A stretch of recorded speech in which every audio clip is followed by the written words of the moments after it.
Late at night, a girl in tattered clothes was abandoned on the grass. Having suffered a violent assault, the man beside her lowered his gaze in satisfaction. Suddenly, her mother called. He snatched the phone and hung up, threatening that if she dared call the police, he would make her mother's life a living nightmare. Thinking of her mother's years as a widow, a sinister idea formed in his mind. From a distance came the sound of her mother searching for her.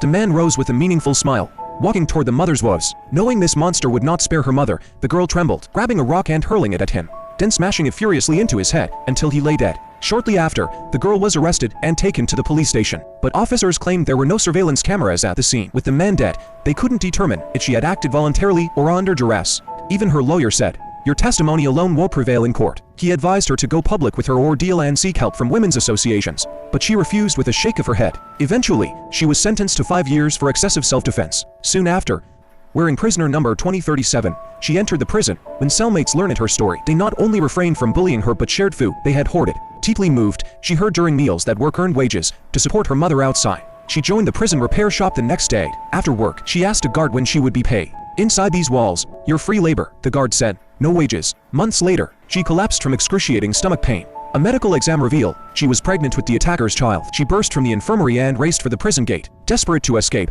but guards caught her and confined her to solitary, unable to bear the reality. The next day, a senior inmate requested to visit her. Opening the door, she found the girl's stomach covered in scratch marks.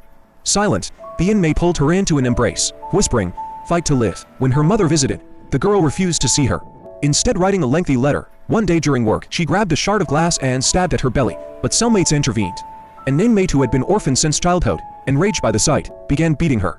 Guards arrived just in time to stop the attack. Back in the dorm, cellmates advised her to appeal. "Your pregnancy can prove your story. You might get a reduced sentence or an abortion." She filed an appeal.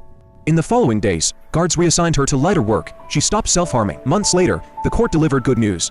After a retrial, her sentence was reduced from 5 years to 1. She requested an abortion, but the fetus was already 6 months along. Strangely, her belly showed no signs of a normal pregnancy. The fetus, sensing its mother's rejection, had stopped developing as a survival mechanism. Legally, abortions after 6 months were prohibited, plunging her back into despair. Pretending to have migraines, she collected painkillers from the infirmary and secretly wrote letters to each cellmate. One day, labor pains struck. She swallowed all the painkillers, placed the letters to her cellmates by the door, then lay down in. She was found and rushed to the infirmary. Though prepared to die, she survived the emergency treatment only to fall into a vegetative state. Her mother wept uncontrollably upon hearing the news, buying her daughter's favorite pizza, fantasizing she would wake up upon returning. But reality remained cruel. After an unknown period, one morning her finger twitched. The child had been adopted by a cellmate. In a room, her mother folded clothes. Next to them lay her daughter's civil service acceptance letter. Becoming a civil servant had been her lifelong dream. Just then, a knock came at the door.